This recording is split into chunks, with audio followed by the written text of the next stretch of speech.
Bismillahirrahmanirrahim. Assalamualaikum warahmatullahi wabarakatuh.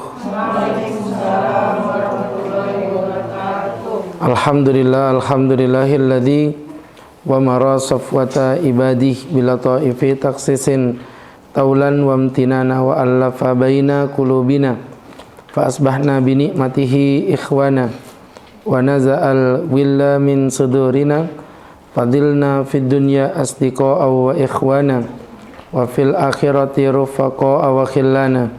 Allahumma salli wa sallim wa barik ala rasulillah sayyidina wa maulana wa habibina Muhammadin wa ala alihi wa sahbihi wa man tabi'ahum bi ihsanin qaulan wa fi'lan wa adlan ila yaumil qiyamah. Yaqulullahu ta'ala fi kitabihil karim wa huwa asdaqul qailin biqaulihi a'udzu billahi minas syaitonir rajim ya ayyuhalladzina amanu taqullaha wa qulu qawlan sadida yuslih lakum dunubakum wa yaghfir lakum dunubakum wa may yuti'illaha wa rasulahu faqad faza fawzan 'azima. Hadratul muhtaramin, bapak-bapak jamaah kaum muslimin wal muslimat rahimani wa rahimakumullahu jami'an.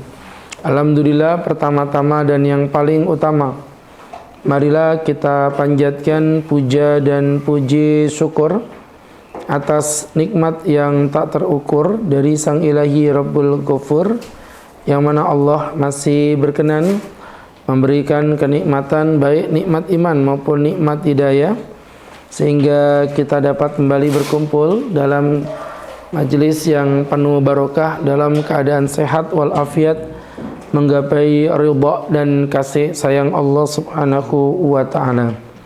Sahabat-sahabatku yang dimuliakan Allah, tidak berpanjang dan tentunya tidak berlebar, kita akan kembali melanjutkan kajian rutin kita mengenai tentang kurban antara sejarah menuju hukum. Jadi berbicara tentang sejarah ibadah kurban, teman-teman ketahuilah dan pahamilah bahwa kurban itu, bahwa kurban itu teman-teman merupakan syariat qablan Nabi, syariat sebelum Nabi Muhammad SAW. Jadi artinya begini, maksud Ustaz, syariat yang diterapkan kepada umat Nabi Muhammad itu kadang-kadang ada yang terinspirasi dari nabi-nabi sebelumnya. Ya, jadi kesimpulannya gini, syariat Nabi itu masing-masing. Nabi itu kan membawa dua hal. Yang pertama adalah akidah, yang kedua syariat. Kalau untuk akidah nggak ada yang beda dari Nabi Adam sampai Nabi Muhammad, itu selalu sama. Itu akidah. Akidahnya apa? Sama-sama menyembah Allah sebagai Tuhan yang esa. Itu namanya tauhid. Itu nggak akan pernah berubah, teman-teman. Sampai kapanpun nggak akan pernah berubah. Kenapa nggak berubah, Pak Ustadz? Ya iya, karena memang itu akidah. Ya, jadi teman-teman yang dirahmati Allah, Allah berfirman, kami telah mengutus sebelum engkau para utusan Muhammad, ya, kepadamu sebelum engkau Muhammad, dan kami mewahyukan kepada mereka, annahu la ilaha illa ana, tidak ada Tuhan yang patut disembah kecuali aku. Aku, fa'budni, maka sembahlah aku. Itu sama, nggak akan pernah berubah. Ya, sangat dusta dan fitnah apabila kita menuduh nabi-nabi sebelum Nabi Muhammad mengajarkan kesyirikan. Ya, seperti itu teman-teman yang berbahagia. Nah, yang membedakan antara Nabi Muhammad dengan nabi-nabi sebelumnya itu adalah syariat. Aturan hukumnya beda-beda. Contoh misalnya, ya, umat Islam boleh nggak misalnya memelihara anjing, ya, sebagai hewan peliharaan, tuh boleh nggak sih? Nggak diperbolehkan, hukumnya haram, ya. Bahkan Nabi mengancam barang siapa memelihara anjing, ya, memelihara anjing itu, saya ini ngomong, bukan nyumpahin kalian, bukan. Barang siapa memelihara anjing, manik tanah kalban ghairu kalbal kharasa, yang bukan anjing penjaga, walal masya, bukan anjing pemburu, maka intaqasa min kulli yaumin, setiap harinya akan berkurang kiroton, 2 kirot. Ya, dua kirot. 2 kirot itu pahala sebesar 2 gunung Uhud.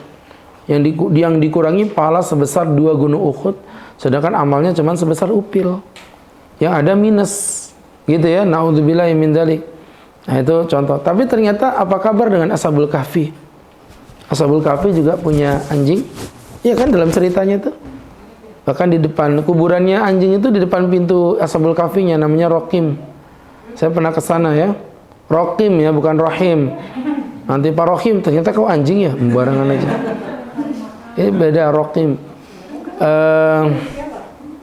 Kemudian apa lagi? Orang Islam boleh nggak sih punya patung makhluk hidup berbentuk manusia? Nggak boleh. Terus apa kabar dengan Nabi Sulaiman? Di Quran jelas disebutkan beliau banyak punya patung. Apa misalnya lagi menikahi dua perempuan yang bersaudari? Boleh nggak saudari kandung? Nggak boleh. Ya, nggak boleh, hukumnya haram. Apa kabar dengan Nabi Musa? Nabi Musa istrinya dua-duanya kakak adik. Kan beliau ditawarin tuh. Kalau kamu kerja sama aku 7 tahun, aku nikahkan dengan salah satu putriku. Kalau kamu ambil 10 tahun, aku nikahkan dengan dua-duanya. Makanya Nabi Musa mengambil paket kumbu. Ya. Tahu paket kumbu?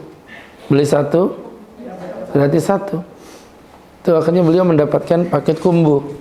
Nah, di situ ya, teman-teman yang dimuliakan Allah Subhanahu wa taala, ya seperti yang Ustaz sampaikan tadi, teman-teman yang dimuliakan Allah Subhanahu wa taala, ini tentu menjadi pembelajaran untuk kita bersama, sahabat-sahabatku yang berbahagia, yang dirahmati Allah. Itu ambil paket kumbu namanya ya. Berarti kan melanggar tuh tadi. Katanya nggak boleh. Ini semua karena ada perbedaan-perbedaan syariat, teman-teman. Nah, perbedaan-perbedaan syariat inilah yang Ustaz maksudkan tadi, setiap nabi punya syariat yang berbeda-beda. Maka syariatnya nabi sebelumnya bukan jadi syariat buat kita. Nah, kecuali kalau nabi melegalitaskan. Nah, yang unik, salah satu syariat nabi sebelumnya yang dilegalitaskan oleh Nabi Muhammad adalah syariat kurban. Di mana kurban itu diambil dari Nabi Allah Ibrahim alaihissalam. Ya, Nabi Allah Ibrahim sesosok nabi yang unik. Mungkin kalian bertanya ya gitu, kenapa kok Nabi Ibrahim begitu spesial Pak Ustadz di mata Allah, sampai banyak banget tuh ajaran Nabi Ibrahim yang suka tidak suka. Faktanya kita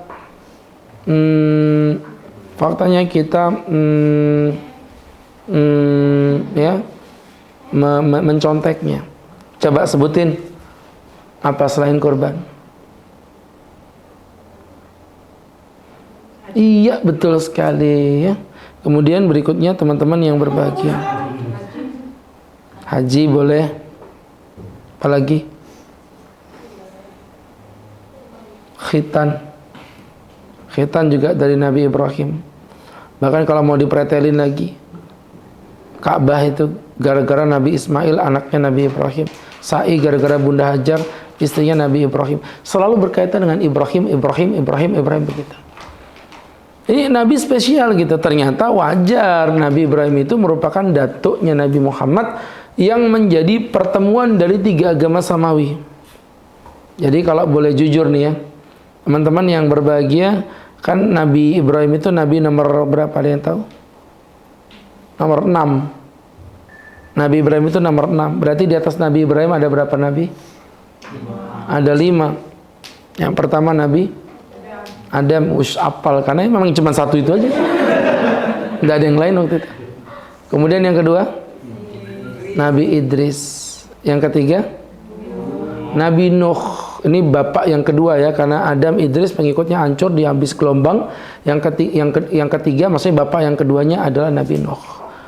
Ya, kemudian habis itu yang keempat Nabi Hud, yaitu yang makamnya ada di tempat kami dulu belajar di daerah Hadramaut ya.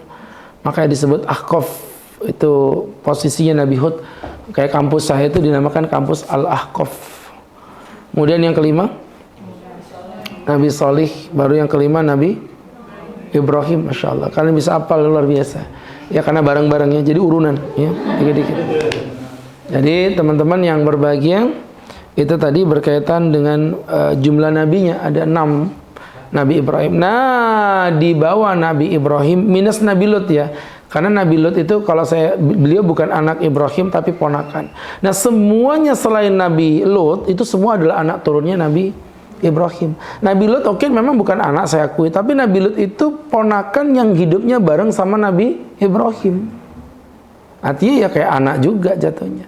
Berarti di bawahnya Ibrahim itu semuanya para nabi-nabi lainnya, ya semua di bawah Ibrahim lah, dari Nabi Ismail, Ishak, Yakub, terus sampai ke Nabi Isa alaihissalam, Nabi Muhammad sallallahu alaihi wasallam. Ini semuanya adalah anak turunnya Nabi Ibrahim alaihissalam.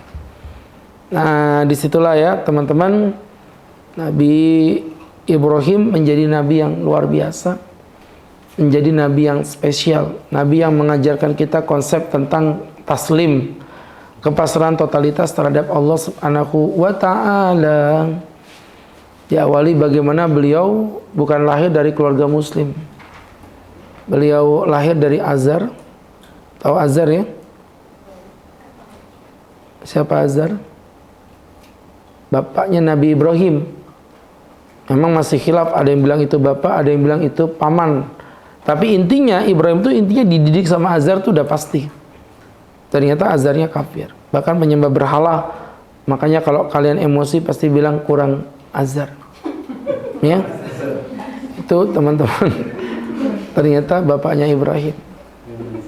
Ya, teman-teman yang dirahmati Allah Subhanahu wa taala. Ini tentu menjadi pembelajaran untuk kita bersama dari apa yang Ustadz jelaskan tadi, namanya Azar. Ya, namanya Azar. Azar itu berarti kurang Azar, begitu. Nah, disitulah Nabi Ibrahim terlatih menggunakan logika yang luar biasa. Satu ya, beliau berhadapan dengan Raja Namrud sendiri. Itu logika beliau jalan banget loh, teman-teman. Berdakwahnya itu dengan logika. Bahkan kalau saya melihat fase logikanya tuh dalam banget. Dari beliau lahir sebenarnya. Bukan waktu jadi nabi. Kalau jadi nabi udah kenal Allah dengan wahyu. Ini belum kenal Allah. Nabi Ibrahim sudah membayangkan, ini bintang pasti Tuhanku. Karena dia di atas langit.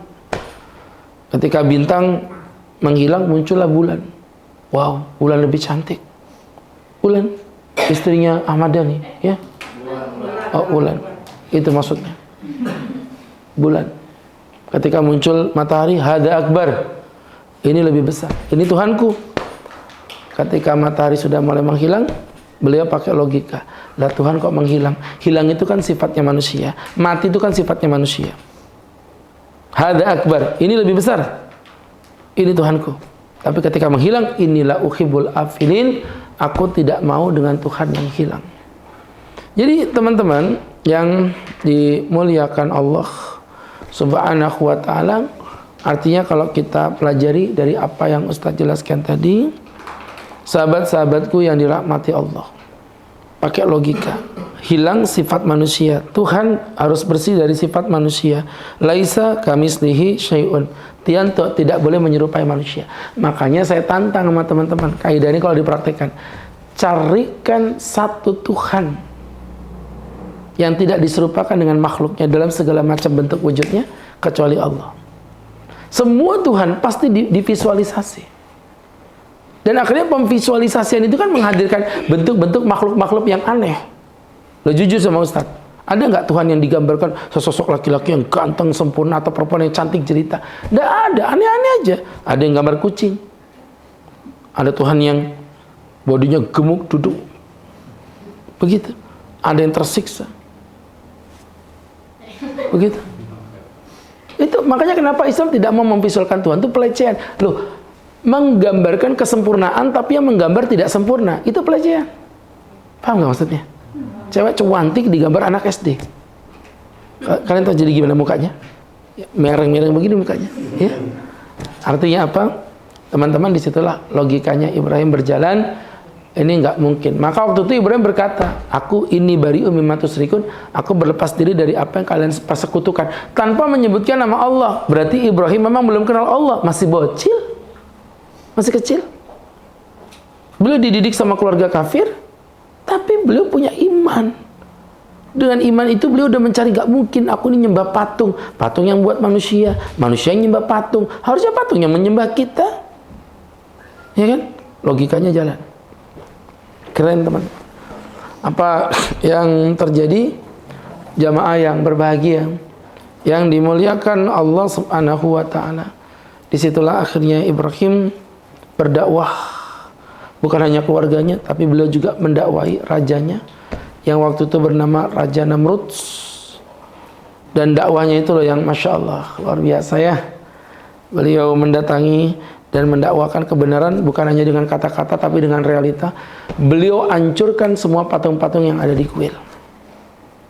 Di saat orang lagi heboh, sibuk mabuk-mabukan, mereka berjudi, bergembira menyambut datangnya kemenangan peperangan, Ibrahim menghancurkan semua patung yang ada di dalam kuil. Kalau pakai emosi, harusnya hancurkan semuanya. Karena emosi nih. Tapi Ibrahim nggak pakai emosi, beliau pakai otak, bukan pakai otak. Nah, teman-teman, ketika tersisa ada satu yang tersisa, Ibrahim bilang, udah jangan dihancurin, kapaknya digantungkan di lehernya. Beliau pulang. Heboh teman-teman. Kebayang gak sih? Habis sholat Id, pulang balik badan, ternyata Monas udah hancur. Apa yang terjadi kira-kira di balik papan? Kebayang gak sih? Misalnya teman-teman yang dirahmati Allah Subhanahu wa taala, kita lagi santai-santai pulang-pulang, ternyata melihat misalnya bandara udah nggak ada, hilang. Ini contoh bukan doain. Ya. Kira-kira hebohnya gimana? Heboh nggak karuan. Nah, kebayang aja Tuhannya hilang. Kehilangan Tuhan. Berita pengumuman. Ya, telah hilang seperangkat Tuhan. Masya Allah ya. Hanya sahabat-sahabatku akhirnya ya begitu. Mereka heboh. Dan waktu itu dalam emosi yang luar biasa mereka bilang, sudah kalian gak usah aneh-aneh, kami udah tahu tuh siapa pelakunya. Masya Allah. Bisanya. Kenapa dibuka langsung muncul iklan gini? Hah? Enggak, biasanya kan iklan tuh buka aplikasi. Ini enggak, kita baru buka gini langsung keluar gitu. Virus. Gimana cara ngobatinnya? Baiklah. Hah? Bill Gates itu apa? Oh, vaksin. Baiklah. Sudah 3 kali tadi saya di masjid juga begitu. Bukan buka aplikasi, buka layar aja. Jadi teman-teman yang dimuliakan Allah Subhanahu wa taala, kembali ke laptop. Dari apa yang Ustaz sampaikan tadi. Tadi ngomong apa Ustaz tadi ya? Bulgat. Sudah loh, saya bawa makan aja gorenganmu dulu itu ya. Habis. Bocil makanannya banyak juga nih. Jadi tuh. Yang dimuliakan Allah Subhanahu wa taala, akhirnya Raja Namrud bingung. Udah nggak usah aneh-aneh, nggak usah takut-takut kalian. Gampang aja, pelakunya kami udah tahu. Siapa? Ya pasti yang nggak suka dengan patung. Di kota ini yang disuka patung siapa? Ibrahim. Dipanggil Ibrahim di sidang depan Raja Namrud. Kamu yang melakukan ini Ibrahim. Kata Ibrahim, aduh Tuhan, Tuhan jangan main tuduh-tuduh sembarangan. Nanti saya gugat dengan pasal pencemaran nama baik. Terus siapa Ibrahim kalau bukan kamu? Gini Tuhan, saya bantu Tuhan. Berdasarkan cek TKP, saya udah menemukan siapa pelakunya Tuhan. Siapa Ibrahim? Ya kan logikanya Tuhannya gampang aja. Di sini kan yang masih tersisa yang paling besar. Alat bukti ada di leher dia. Saya tuh curiga dia Tuhan pelakunya. Kalau Tuhan nggak percaya, ya silakan Tuhan percaya, tanya aja sama dia, kan dia masih ada di situ. Kemudian si raja tadi marah besar, kurang ajar Ibrahim. Kamu pikir aku nih goblok? Dalam hati Ibrahim ya, memang gitu. Bagaimana mungkin aku percaya kalau patung ini menghancurkan patung? Dia batu, tidak mungkin batu menghancurkan batu. Bagaimana mungkin aku disuruh tanya dengan dia? Kau pikir aku bodoh? Mana mungkin batu bisa menjawab? Ibrahim tersenyum dengan senyum kemenangan. Ya, atakbuduna matan khitan. Apakah kamu menyembah sesuatu yang kamu ukir dengan tanganmu sendiri? Kalau dia menghancurkan yang kecil saja Tuhan bilang tidak mungkin, bagaimana dia bisa menciptakan alam yang besar? Kalau dia tidak bisa berbicara dengan Tuhan, tidak bisa menjawab omongan Tuhan, apalagi dia menjawab doa-doa Tuhan. Fabuitalladzi kafar, orang kafir itu terbungkam mulutnya, tak dapat berkata apa-apa. Dan kata-kata seperti itu tuh banyak sekali ya terjadi di ya debat-debat lintas agama. Mereka terdiam, tidak bisa ngomong mereka itu. Silakan bully Islam dengan jihadnya, silakan bully Islam dengan poligaminya, silakan Anda bully dengan apapun. Kami menindas wanita, kami keras, kami suka membunuh. Itu semua tuduhan-tuduhan fitnah yang simpel dan bocil pun bisa menjawabnya. Tapi Anda bisa nggak menjawab kegagal logikaan ketuhanan Anda? Nggak ada yang bisa jelaskan. Nggak ada yang bisa menjelaskan. Coba jelaskan. Saya pernah ngobrol dengan teman-teman non-muslim. Tolong jelaskan 3 sama dengan 1 tuh logika apapun yang kalian gunakan. Nggak ketemu. Dia jawab begini sama saya. Ustadz, tahu air? Tahu? Air itu rumus kimianya apa itu? H2O. Oke. Itu air itu Ustadz, ketika dia beku di es, itu namanya benda padat. Ketika dia udah cair disebut dengan benda cair. Ketika dia nguap di luar, di udara, namanya disebut benda gas. Seperti itulah Tuhan. Ketika di dunia dia berbentuk Tuhan Anak. Ketika di awan dia berbentuk Roh Kudus. Ketika berada di dalam kerajaan surga dia bernama Tuhan Bapa. Haleluya, halilintar. Dengerin. Kok kalian kayaknya percaya dengan saya bukan mendakwakan, malah percaya, ku hajar memang kok ya. Dia kok mukanya kayak gini deh. Masuk akal juga ya. Masuk akal gundulmu situ. Mana Juju, mana Ju, mana Ju. Oh enggak. Coba ada dia debat sama saya tuh. Jadi teman-teman yang berbahagia dengerin Ustaz. Ya dengerin Ustaz. Bahwa analoginya itu gagal. Kenapa gagal? H2O itu zatnya. Ketika dia cair, dia memang akan berubah bentuk benda cair, tapi zatnya tetap H2O. Ketika padat, dia tetap H2O. Ketika jadi gas, nguap, tetap disebut H2O. Zatnya sama, bentuknya berbeda. Kalau itu mah analoginya begini. Saya Agus Sairul Huda di hadapan para jamaah disebut sebagai ustadz, di hadapan istri disebut sebagai suami, di hadapan anak dipanggil bapak, di hadapan gadis-gadis cantik idola. Jadi artinya kalau kita pelajari teman-teman yang berbahagia. Iya, paham maksudnya? Itu sebagai, itu sama kayak Asmaul Husna, Allah yang Rahman, Allah yang Rahim. Makanya mereka tuh lucu. Buktinya Tuhanmu ada 99. Bungul. Itu namanya Oon, ya. Zatnya cuma satu, Allah ya Allah. Ya. Nah, sekarang saya mau bertanya, kalau memang Tuhanmu satu, sesuai permintaanmu tadi, pertanyaannya ketika disalib, yang disalib itu Tuhan Anak aja, atau Tuhan Anak merangkap Tuhan Bapa dengan Tuhan Roh Kudus? Bingung dia kan? Kalau dia bilang misalnya itu semua Tuhan jadi satu, berarti Tuhan Allahnya tersalib pada saat itu. Kalau memang Tuhan Allahnya itu berbeda dengan Tuhan Anak, ya berarti terus ngapain? Sorry saya ulang, kalau memang sama misalnya di antara Tuhan Anak dengan Tuhan Allah, terus ngapain Yesus berkata ketika disalib, Eli, Eli lima sabachthani, Tuhan, Tuhan, kenapa kau tinggalkan aku? Logik nggak sih? Saya lagi ini ditusuk sama orang kafir. Hai, serahkan uangmu atau nyawamu. Terus saya teriak gini, Agus Sairul Huda, tolong aku. Itu namanya sedeng, ya. Terus banyak sekali ayat-ayat yang membuktikan bahwa Yesus memang sendiri mengatakan bahwa dia bukan Tuhan. Bukanlah mereka yang memanggil aku Tuhan, Tuhan akan diselamatkan, melainkan mereka yang memanggil Tuhan Bapa di surga akan diselamatkan. Aku tidak bisa mengikuti apapun sesuai kehendakku, melainkan kehendak Tuhanku yang ada di surga, Tuhan Bapa, Tuhan Mama, Tuhan Pak RT, Pak Lurah, Pak Dodoi. Lalu kita pakai logik, dan itu Ibrahim udah ngajarin kita ke situ. Ibrahim, nah, lihat, dia pelakunya. Dia pelakunya, dia paling gede. Dia yang bawa kapak. Ya, mereka terdiam sendiri, nggak bisa jawab. Nah, akhirnya karena terdiam, mereka nggak kuat lagi, ya udah. Ibrahim akhirnya dibakar. Maksudnya dia pengen gini, di saat dia sudah gagal, kalah, dia nggak mau kelihatan bodoh kan? Udah Ibrahim, kamu udah melecehkan aku.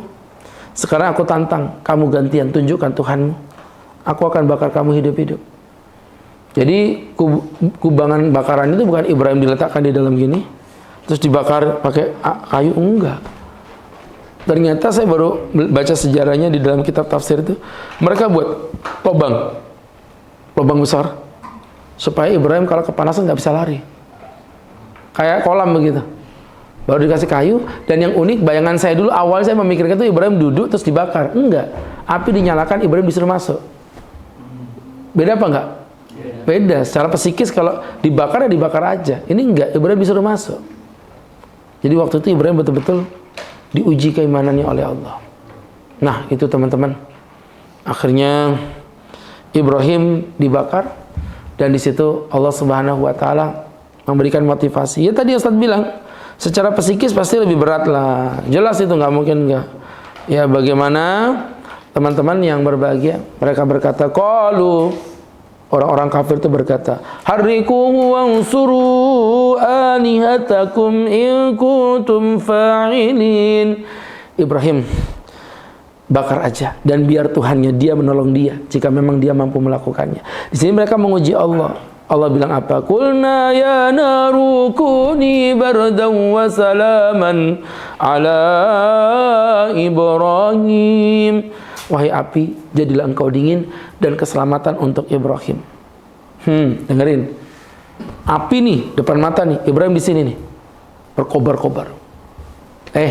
Api, jadilah dingin untuk Ibrahim. Saya mau tanya, kalau kalian di posisi Ibrahim, Allah yang ngomong nih, Allah yang ngomong, api jadilah dingin, percaya nggak? Percaya. Allah yang ngomong, percaya nggak? Percaya. Aku yang nggak percaya sama kalian. Ya. Berapa banyak ayat-ayat Allah yang nyata-nyata di Quran, kita juga menolaknya. Yamhaqullahu riba wa yurbis sadaqat. Allah akan memiskinkan riba dan mengayakan sedekah. Berapa banyak di antara kita yang masih pakai riba. Bahkan pengguna bank syariah saja di Indonesia ini hanya di bawah 10% pengguna bank syariah. Artinya pengguna bank konvensional itu 90% lebih. Itu poinnya. Sesimpel itu. Allah bilang bahwasanya berapa banyak ayat-ayat di Quran. Walakum fil qisasi ayatun ya ulil albab. Ketahuilah bahwa di dalam kisah ada kehidupan. Coba lihat. Kalian lihat sendiri aja. Terapkan hukum qisas. Jangan, hukuman mati tidak sesuai dengan aturan syariat. Itu bertentangan dengan kasih sayang Allah. Loh, gimana sih? Gak nyambung. Ayat Quran berapa banyak? Ayat tentang berapa banyak mereka tentang. Jadi artinya kalau kita pelajari, teman-teman yang dirahmati Allah, bisa ya, pipis berurutan begitu. Baik. Jadi udah kayak tali estafet gitu. Mbaknya pasti mau kencing habis ini kan, saya tahu ya. Nggak apa-apa. Terus begitu, rolling terus. Jadi teman-teman yang dirahmati Allah Subhanahu Wa Taala, penghematan biar nyiramnya jadi satu ya. Baik, teman-teman yang dirahmati Allah. Seperti itu. Akhirnya Ibrahim, mau banyak. Udah gini aja lah teman-teman ya. Saya tidak mau kebanyakan teori. Ceritanya dalam rangka hari jadi ulang tahun Sahdina yang kesekian-sekian, kita mengadakan traveling, jalan-jalan ke puncak gunung. Loh itu gunung tinggi-tinggi sekali. Kita lihat kanan dan kiri, ternyata banyak pohon. Kok tahu? Keren ya. Saya bahkan belum pernah cerita itu ke kalian. Jadi ketika kalian naik gunung, ya namanya mak-mak itu kan foto-foto. Karena ibu-ibu, bagi ibu-ibu itu jalan-jalan tanpa foto itu bagaikan foto tanpa jalan-jalan. Akhirnya apa yang terjadi? Mereka selfie-selfie. Cekrek, tidak sadar. Di belakangnya ada jurang. Dia masuk ke bawah. Tolong, namanya orang jatuh kan sekenanya ya, dapat ranting pohon. Dep, udah gandol. Ini posisinya begini. Naik, nggak mungkin manjat karena posisinya gini. Curam. Nggak mungkin dipanjat. Kalau begini kan dipanjat. Kalau begini nggak mungkin. Lihat ke bawah. Ternyata di bawah lautan dengan samudra gelombang yang mematikan. Berkabut putih bagikan di negeri dongeng. Jadi kaki ini kena angin. Kalian bisa merasakan nggak sih? Bisa. Ya. Apa yang terjadi? Teman-teman yang berbahagia, dalam kondisi begini Anda teriak, tolong, tidak ada yang bisa nolongin. Kalian berkata kepada Allah, ya Allah, hanya Engkau satu-satunya harapanku, tolong aku ya Allah. Kata Allah, ya aku tolong kamu. Syaratnya satu, apapun ya Allah, yakin ya Allah. Dalam hitungan kelima, lepaskan tanganmu dari ranting pohon itu. Umai, bujur-bujur bang ya Allah. Mati ya aku nih. Hah? Teman-teman, logika akan menolak itu. Teman-teman yang berbahagia, padahal kalau kalian mau lepas dari ranting ini dalam hitungan kelima, itu sebenarnya kalian akan jatuh ke bawah, dan tepat di bawah itu akan ada kapal Titanic yang berjalan. Dan kalian akan jatuh tepat di pucuk terdepannya. Ronaldo DiCaprio akan ada di belakang Anda. Ini kan ceritanya. Terserah Ustadz lah, Ustadz yang buat cerita. Ya, dan kalian pun akan diselamatkan. Jadi seperti itu. Banyak hal-hal yang kau bandingkan perintah Allah dibandingkan dengan logika. Bungul itu namanya. Ya iyalah. Ya, jadi teman-teman yang berbahagia dimuliakan Allah Subhanahu wa taala, ini tentu menjadi pelajarannya. Itulah ketika kehendak Allah bertentangan dengan kehendak hati. Lagi ingat ketika Nabi Ibrahim diuji lagi, ketika beliau diperintahkan meletakkan anak istrinya biwadin ghairi dzar'in, pada sebuah lembah yang tidak berpenghuni. Pada sebuah lembah yang tidak berpenghuni, teman-teman yang dimuliakan Allah. Bayangin ya, ketika orang lagi sayang-sayangnya. Kenapa sayang-sayangnya? Lu kan ceritanya itu kan Ibrahim itu kenapa menikah dengan Hajar. Hajar ini kan istri kedua. Istri pertama itu Bunda Sarah. Yang kedua Bunda Hajar. Jadi Bunda Hajar itu istri yang kedua. Jadi yang kedua itu namanya Bunda Hajar. Jadi Bunda Hajar itu istri yang kedua. Ya, ini Bunda Hajar istri yang kedua. Yang kedua. Itu yang membuat kenapa ibu-ibu kalau foto selalu begini. Karena menjalankan sunnahnya Bunda Hajar. Ya. Besok dia akan berubah foto jadi begini. Ya. Jadi teman-teman yang berbahagia, yang dimuliakan Allah Subhanahu wa taala. Ibu-ibu itu kalau gaya bebas banyak dia ada. Ada yang gini, ada yang gini. Kalau bapak-bapak satu. Nggak pernah berubah. Gaya bebasnya bapak-bapak itu begini nih, coba perhatikan. Kalau ibu-ibu Masya Allah, banyak banget gayanya. Ya sekarang kalau saya misalnya begini kan agak gede juga. Ya. Jadi teman-teman yang berbahagia, yang dimuliakan Allah Subhanahu wa ta'ala, ini menjadi pelajaran untuk kita bersama, sahabat-sahabatku yang dimuliakan Allah Subhanahu wa ta'ala. Ya begitu. Ya seperti itu. Ya begitu. Baik. Jadi teman-teman yang berbahagia, akhirnya di situ Bunda Hajar diletakkan, nggak ada airnya, lo bayangin ya. Sampai Bunda Hajar tuh bilang gini, Mas bro, namanya kan Ibrahim, Mas Ibrahim gitu loh ya. Mas Ibrahim, hal hadza min indi rabbik, apakah ini perintah Tuhanmu? Iya. Jadi mungkin ya namanya manusia ya, Bunda Hajar itu kan manusia ya, beliau kan istri kedua ya. Takutnya ini adalah rencananya Bunda Sarah. Jadi di saat Nabi Ibrahim itu lagi sayang-sayangnya dengan Nabi Ismail. Karena ketika beliau menikah dengan Bunda Hajar itu kan disebabkan karena ketidakmilikan Bunda Sarah itu keturunan. Jadi akhirnya menikah dengan Hajar. Hajar ini pembantunya, ya, yang mengikuti Nabi Ibrahim kemana-mana. Nah waktu itu yang memilih Bunda Hajar juga Bunda Sarah. Kalau di Bible namanya Hagar. Hagar itu Hajar.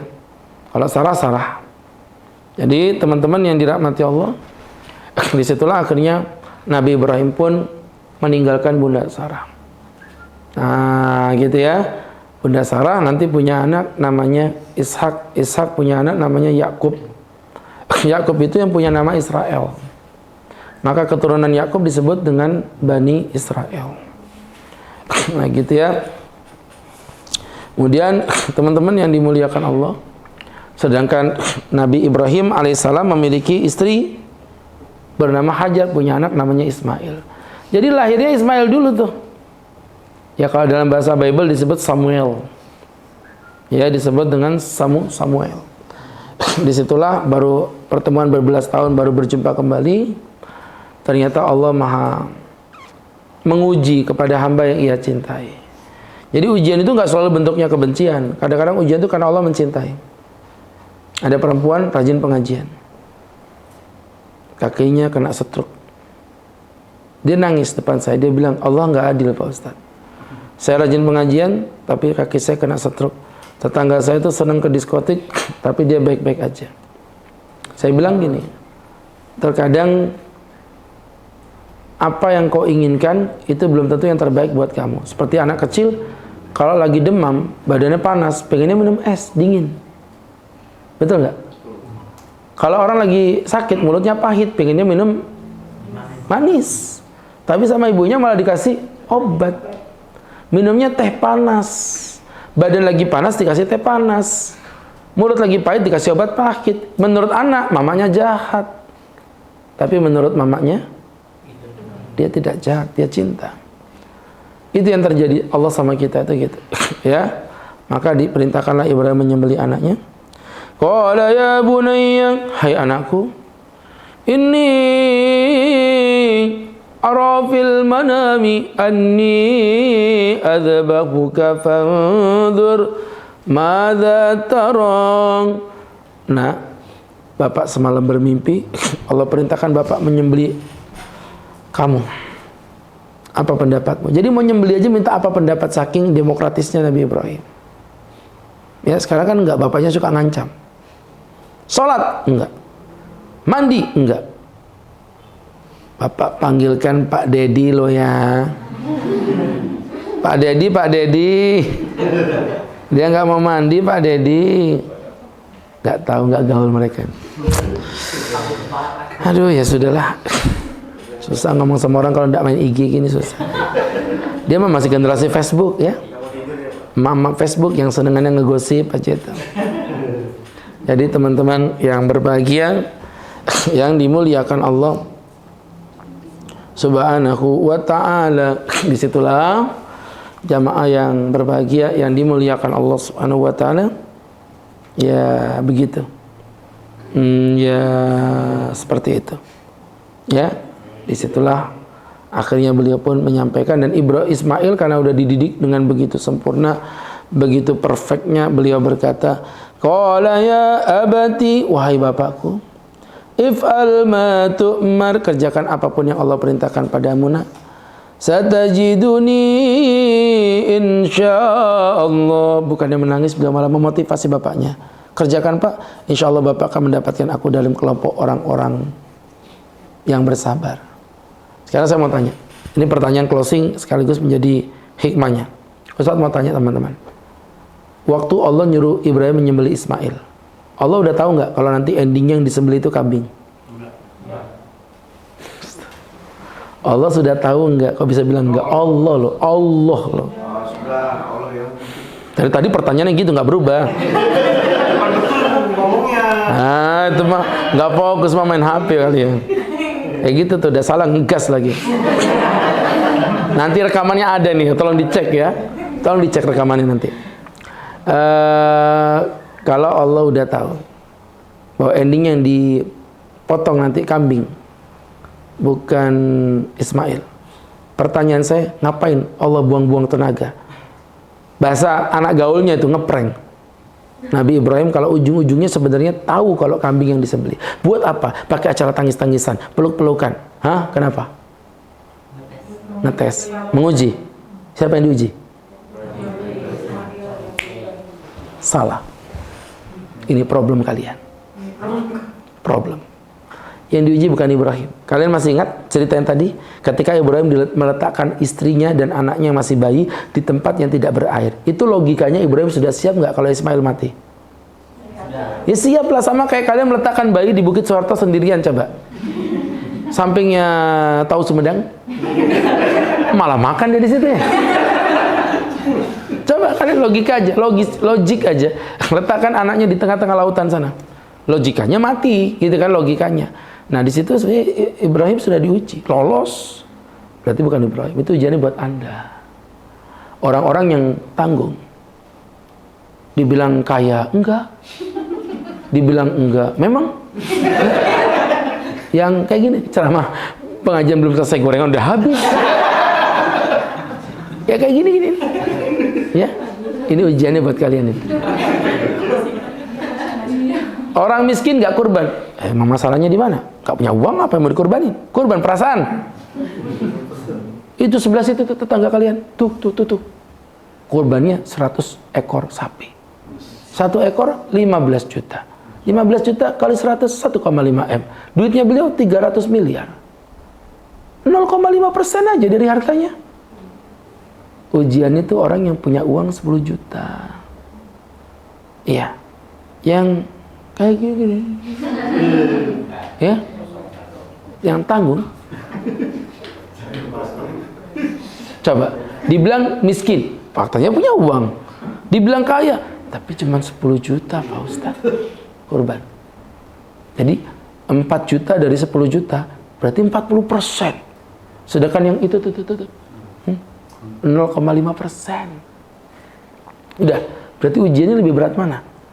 Yang 10 juta apa yang 300 miliar tadi? 10 juta. Nah, itu maksudnya di situ. Jadi berkurbanlah. Buat mbak-mbak, jangan pernah mau nikah dengan laki-laki yang nggak kurban. Ya iyalah, laki-laki yang nggak kurban tuh nggak romantis. Kalau sama Allah yang maha perkasa, dia tidak mau kurban, apalagi dia berkurban untuk cintamu.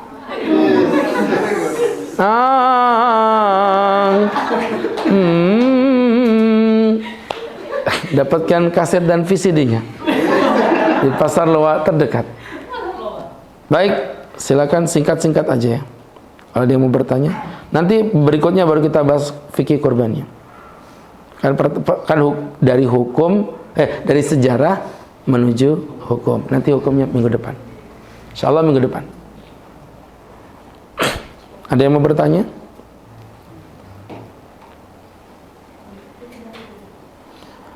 Ada yang mau bertanya? 5 4 3 silakan. Kurban untuk orang yang sudah wafat bagaimana?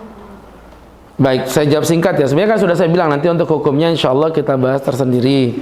Tapi saya jawab aja singkat-singkat aja. Jawabannya boleh dan sampai berdasarkan pendapat mayoritas ulama. Boleh dan sampai. Karena bisa jadi orang bilang boleh tapi nggak sampai pahalanya. Saya bilang sampai. Dan bukti terkuat kalau itu sampai ya nggak kembali. Ya. Iya nggak sih? Iya kan? Kalau nggak nyampe kan kita ngirim barang pasti balik. Nggak, itu mah bercanda. Tapi dalilnya adalah hadis sahih riwayat Muslim, di mana diceritakan seorang laki-laki, ya Rasul, mamaku meninggal dunia. Kalau beliau hidup, beliau itu suka bersedekah. Boleh nggak aku bersedekah dan pahalanya untuk mamaku? Kata Nabi, bersedekahlah dan pahalanya untuk mamamu. Nanti diperbolehkan. Ya, karena kurban itu bagian dari sedekah. Dan itu diperbolehkan. Wallahu a'lam bishawab. Ada yang lain?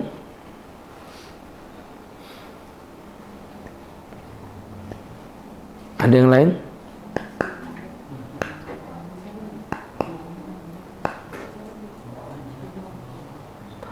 Lima,